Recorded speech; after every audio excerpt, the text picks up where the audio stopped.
सत साहेब महाराज बंदी छोड़ गरीबदास जी महाराज फरमान कर रहे हैं।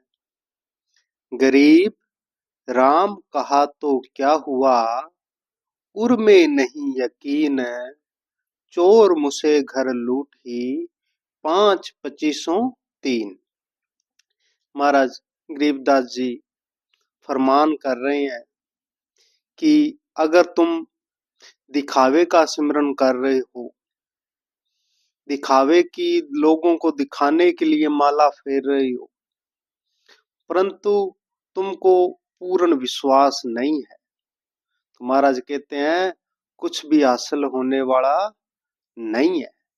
विश्वास अंदर से होना चाहिए, उस मालिक का प्रेम अंदर से हृदय से होना चाहिए। किसी को दिखाने से कुछ नहीं होने वाला। महाराज क्या राम कहा तो क्या हुआ, उर में नहीं यकीन, चोर मुझसे घर लूट ही 5-25 अगर तू दिखावे का सिमरन करता है, लोगों को दिखाने के लिए अडंबर करता है, पाखंड करता है, तो महाराज कहते हैं तेरा कुछ होने वाला नहीं है।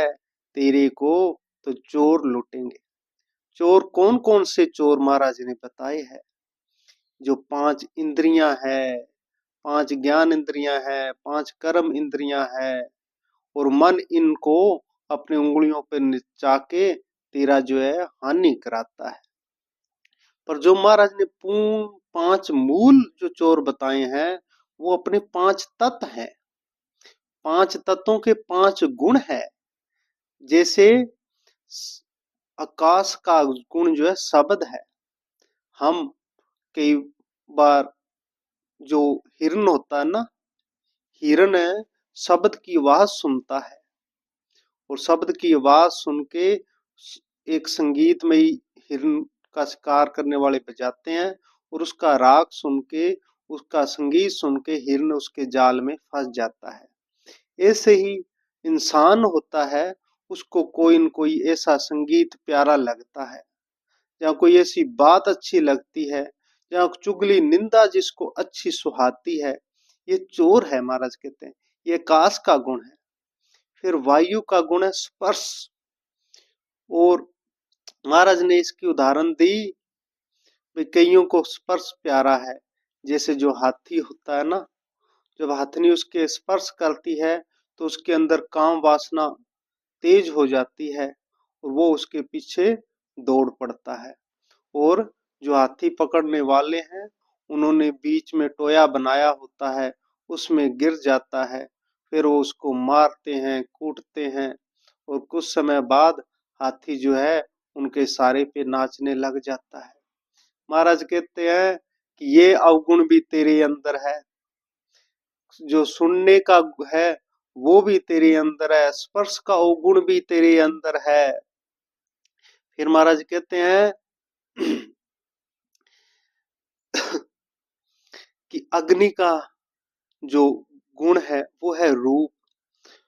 कि जैसे महाराज ने उदाहरण दी कि पतंगा जो है दीपक को देख के उसकी लौट की तरफ आकर्षित होता है, वो जो लो है उस पे मर मिटता है। ऐसे ही ये इंसान में भी अवगुण है। इंसान भी किसी का चेहरा देखता है, किसी का रूप देखता है, उस पे मोहित हो जाता है और उसमें फंस जाता है। जब पतंगे में एक अवगुण है देखने का, वो तो भी मर जाता है, तो इंसान में तो सारे अवगुण है।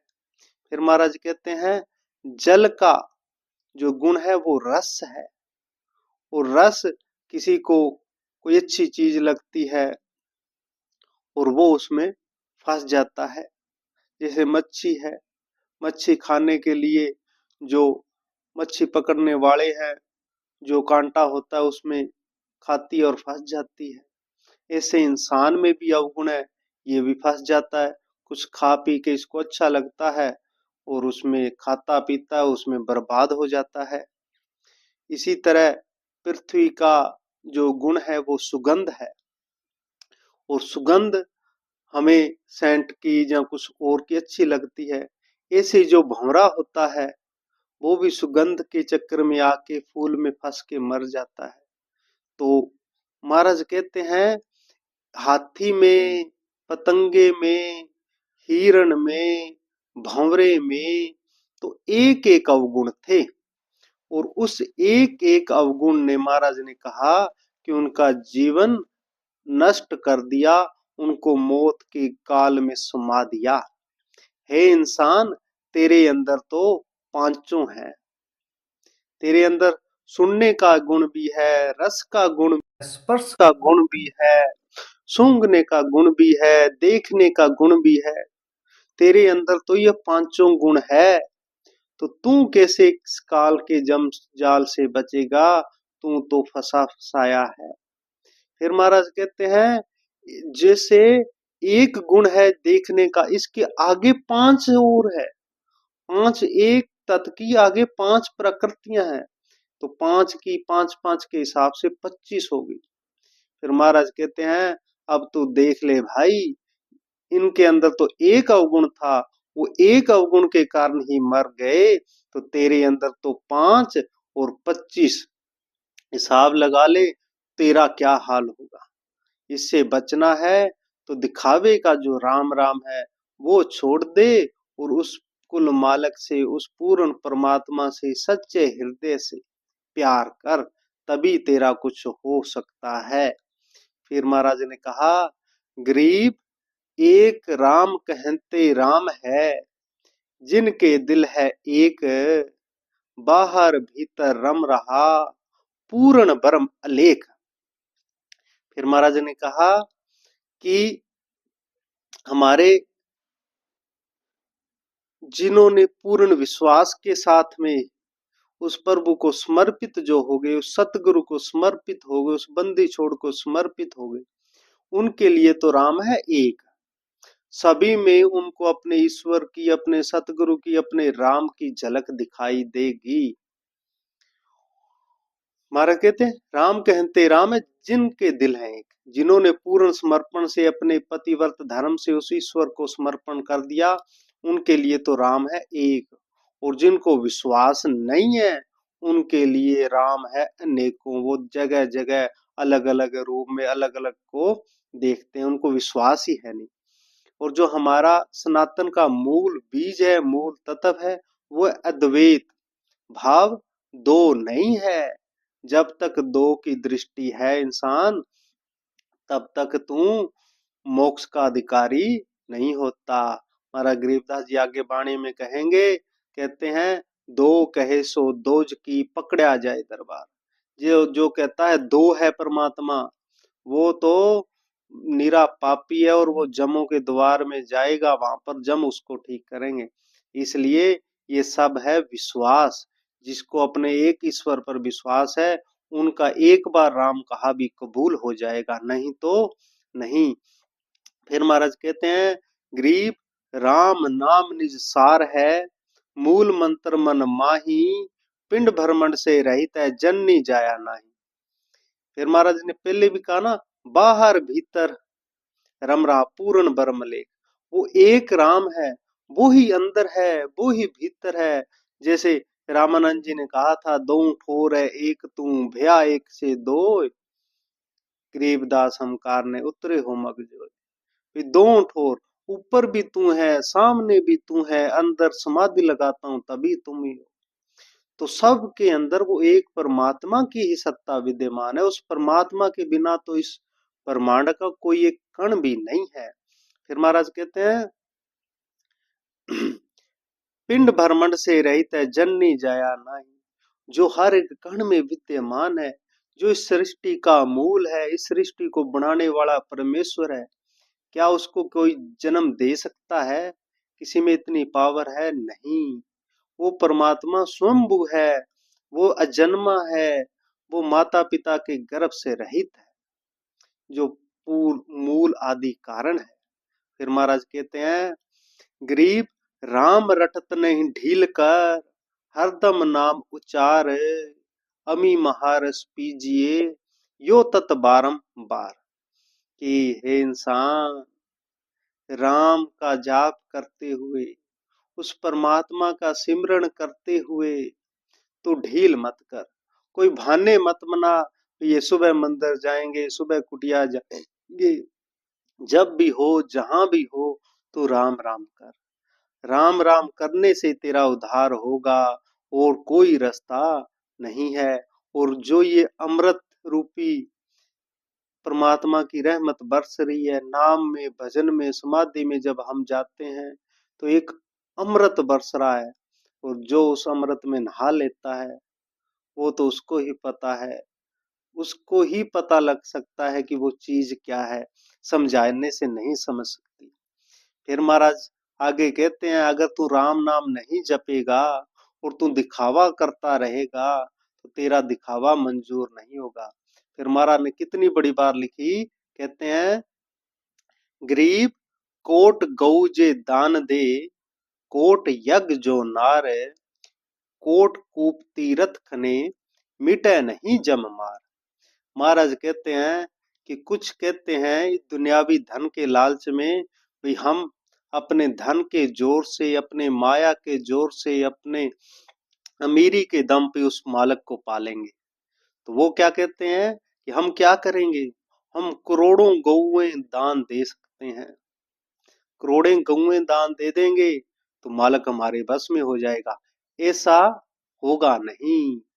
महाराज कहते हैं, कोट गऊ जे दान दे, अगर तू करोड़े गौ माता को दान करता है, अनेकों करोड़ों गौशालों का संचालन भी करता है, अगर कोट यज्ञ जो नार, तू जगह जगह भंडारे लगाता है, करोड़ों जीवों को भोजन कराता है, कोट कूप तीर्थ खने, पहले जैसे सड़क होती थी उसके साइड में कुएं, बौड़ी या सरोवर बनाए जाते थे भी आते जाते पानी पिए। तो महाराज कहते हैं, ऐसे अगर तू प्याऊ लगा दे, अगर कुएं बनवा दे, जगह जगह पानी की व्यवस्था कर दे, तो भी मिटे नहीं जम मार। अगर तेरे अंदर, तेरे मन के अंदर उस ईश्वर के प्रति विश्वास नहीं है, अपने ईश्वर का पूर्ण समर्पण नहीं है, ईश्वर के प्रति पूर्ण प्रेम नहीं है, उस सब में उस मालक को नहीं देखता, और दुनिया के दिखावे में आके अगर तुम गौ माता की सेवा करता है, दिखावे के लिए अगर तुम भंडारा भी लगाता है, दिखावे के अंदर तू और कुछ भी करता है, तो महाराज कहते हैं तो इस माया के बल से उस राम की, उस ईश्वर की, उस सतगुरु की, उस बंदी छोड़ की सच्ची खुशी प्राप्त नहीं कर सकता। इसका जो पुण्य है तेरे को मिल तो जाएगा, वो स्वर्ग तक तू पहुंच भी जाएगा, परंतु आखिर तुझे आना इस जन्म मरण के अंदर ही पड़ेगा। इससे पार जाने का एक ही रास्ता है कि तू सच्चे दिल से अपने ईश्वर के प्रति समर्पित हो। फिर महाराज कहते हैं, आगे कहते हैं, गरीब कोटिक तीर्थ वर्त कर, कोट गज कर दान, कोट असुभ विप्रो दिए, मिटे न खेचा तान। भी तू अपने दिखावे के लिए भी, मैं तो तीर्थ यात्रा करता हूँ, अगर दिखावे के लिए तीर्थ यात्रा करता है तो वो तेरी यात्रा जो है, तीर्थ यात्रा करोड़ों जगह जाया, अगर दिखावे के लिए, लोगों को बताने के लिए, लोगों को अपना रसूख बनाने के लिए कहता है कि मैं आज हरिद्वार गया, आज मैं काशी गया, तो दिखावे के लिए जा रहा है, तो उसका तेरे को फल नहीं मिलने वाला। फिर महाराज कहते हैं, कोट गज कर दान, तू करोड़ों हाथी भी अगर दान दे दे, जिनकी सोने की पालकियां हो, तो भी क्या तू धन से उस ईश्वर को पा सकता है? महाराज कहते हैं, अगर तेरे हृदय के अंदर विश्वास नहीं है, प्रेम नहीं है, तो ये जो तेरे करोड़ों हाथी है, ये दिखावे के लिए तो दान कर रहा है, ये मंजूर उस मालिक के दरबार में तो नहीं होने वाले। कोट असब विप्रो दिए, अगर तू करोड़े घोड़े हाथी दान कर दे तो भी तेरा क्या बनेगा, अगर सच्चे हृदय से मालिक को याद ही नहीं किया तो। फिर महाराज कहते हैं, मिटे न खेचा तान, लास्ट में महाराज ने मोहर लगा दी, अगर तू दिखावे के लिए कुछ भी करता है, अगर अपने धन के, अपने रहस्य के बल पे, अपने दुनियावी नाम में आके तुम कुछ भी करता है और तेरे हृदय के अंदर प्रेम नहीं है, उस सतगुरु का प्यार नहीं है, तो तेरा ये जन्म मरण की जो खींचातान है, जो स्वर्ग नर्क और नर्क के महान जो यातनाएं हैं, वो नहीं मिटने वाली भाई। अब देख ले, तो इससे बचना है तो एक ही रास्ता है कि तू सच्चे हृदय से उस सतगुरु को याद कर, उस सतगुरु से प्यार कर, तो तेरा कुछ हो सकता है। फिर महाराज कहते हैं, गरीब पार्वती के उर धर्या, अमर बही छिन माही, सुखदेव की 84 मिटी, निरालंब निज नाम। महाराज कहते हैं कि माता पार्वती भगवान शिव के साथ ही थी। हमारे पुराणों में, हमारे ग्रंथों में कथाएं आती हैं कि माता पार्वती के कई जन्म हुए। कहीं कहीं लिखा है 108 जन्म हुए। क्यों हुए? उन्होंने भगवान शिव को एक जब तक पति रूप में माना, तब तक उनके जन्म हुए। और जब पति रूप से बढ़कर एक गुरु रूप में, एक ईश्वर तत्व के रूप में माना, उस दिन से माता पार्वती कहते हैं भगवान शिव के साथ सदा रहने वाली हो गई। तो भाव, ये लीला हमें समझाने के लिए रची गई है। ये लीला हमें भगवान शिव और माता पार्वती की जो कथा है, ये हमें समझाने के लिए है कि भगवान शिव के साथ भी रहे। अगर विश्वास नहीं है तो माता के भी जन्म हुए हैं, तो तेरी तो बुनियाद ही क्या है इंसान? तेरी क्या बुनियाद हो सकती है जब भगवान शिव के अर्धांगिनी जो है उनके जन्म हुए हैं? तो इसलिए अगर तू दिखावा करेगा, दिखावे में आके कुछ भी करेगा, तेरे हृदय के अंदर सच्चा प्रेम नहीं है, तो तेरा कुछ होने वाला नहीं है। और स्वर्ग तो कुछ समय मिलेगा, बाकी तेरे को नरक की यातनाएं सहनी पड़ेगी ही पड़ेगी। और जिस दिन विश्वास हो गया, तो महाराज कहते हैं माता पार्वती एक पल के अंदर जो अमर पदवी पा गई। और उसी एक पल के अंदर जो गंदे अंडे के रूप में जो अमरनाथ की कथा भगवान शिव ने सुनाई, तो जो गंदा अंडा था उसमें जीव बना, और वो भी अमर तत्व को पा गया, सुखदेव मुनि कहलाए। अमरनाथ की कथा हम अगली वीडियो में अलग विस्तार से इस विषय में विचार करेंगे। फिर महाराज कहते हैं, गरीब साहिब साहिब क्या करे, साहिब है प्रतीत, भैंस सिंह साहिब भया, पांडे गावे गीत। भाई साहिब साहिब राम राम करने से क्या होगा, अगर तेरे अंदर, तेरे मन के अंदर विश्वास नहीं है। जो विश्वास करेगा उसके लिए मालक हाजिर है। एक छोटी सी यहाँ पे कथा है कि कोई भोला भगत था, उसको जो है, मतलब जैसे धन्ने की कथा आती है, वैसे ये एक और भगत था, धन्ने जैसा ही था। धन्ने को शालिग्राम दिया था पंडितों ने, तो इसको जो है मतलब कुछ सिंगी दे दी थी। तो इस परमात्मा इस भगत के प्रेम से, महाराज कहते हैं, बहन सिंह साहिब भैया पांडे गावे गीत। उस सिंह में से ही वो परमात्मा प्रकट हो गया और उसके सारे काम किए जैसे धन्ने के किए। महाराज कहते हैं, और जिनको विश्वास नहीं था, वो सुबह शाम घंटियां खड़काते रहे, और विश्वास के साथ उन्होंने याद ही नहीं किया तो उनको क्या मिलता। और जिसने याद किया पूर्ण समर्पण से, पूर्ण विश्वास से किया, तो उसके लिए परमात्मा भैंस के सींग में से प्रकट हो गए। ऐसा है वो दयालु, ऐसा है कृपालु, वो सतगुरु है, वो बंदी छोड़ है। उसके दरबार में सिर्फ और सिर्फ प्रेम ही, प्रेम की ही कीमत है, और किसी वस्तु की कीमत नहीं है। फिर महाराज कहते हैं, गरीब राम सरीखे राम है, संत सरीखे संत, नाम सरीखा नाम है, नहीं आद नहीं अंत। वे तू चक्रों में मत पड़, भाई राम कौन है, सतगुरु कौन है? सतगुरु है वो राम का ही रूप है। सभी में उस पूर्ण मालक, पूर्ण सतगुरु की ही सत्ता, उसकी शक्ति विराजमान है। और नाम में, नाम सारे ही उस मालक के हैं।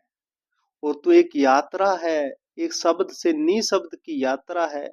तू जहां से भी उस पूर्ण मालिक के प्रति समर्पित भाव से चला तो उस मालिक को पा जाएगा। फिर महाराज कहते हैं, गृह महिमा सुन निज नाम की, गहे द्रौपदी चीर, दुशासन से पच रहे अंत न आया वीर। कि द्रौपदी का चीर किसने बढ़ाया? द्रौपदी का चीर सतगुरु ने बढ़ाया ना। क्यों? क्योंकि उसको लास्ट विश्वास जो अपने भगवान श्री कृष्ण पे कहा था। जब द्रौपदी बाद में भगवान कृष्ण से मिली तो भगवान से पूछती है कि हे भगवान, अगर आपको आना ही था तो पहले आ जाते, मेरे खिंचा के, मेरी साड़ी खिंचवा के आप आए। तो भगवान बोले, द्रौपदी मैं तो तैयार ही बैठा था, मैं देख रहा था कि द्रौपदी याद तो करे, द्रौपदी बुलाए तो सही, पर तूने तो पहले अपने पतियों 5 पांडवों की तरफ देखा, भीष्म पितामह की तरफ देखा, द्रोणाचार्य की तरफ देखा, कृपाचार्य की तरफ देखा, धृतराष्ट्र की तरफ देखा कि ये मेरे को बचा लेंगे। तूने मेरे को तो याद ही सबसे लास्ट में किया, और जब भी याद किया एक पल के अंदर मैं वहां हाजिर हो गया। तो अगर सच्चे हृदय से कोई भी उस ईश्वर को, उस मालिक पर काम छोड़ देता है, उस ईश्वर को समर्पित कर देता है कि हे ईश्वर, हे सतगुरु, आप ही करने हारो, आपके बिना कोई नहीं कर सकता, तो वो काम, वो सतगुरु, वो कुल मालिक आप आके अपने आप करते हैं। लोड है सच्चे हृदय से उस सतगुरु को, उस ईश्वर को, उस बंदी छोड़ को याद करने की। जो उस बंदी छोड़ को याद करता है, सतगुरु उसके हर पल साथ रहते हैं। साथ साथ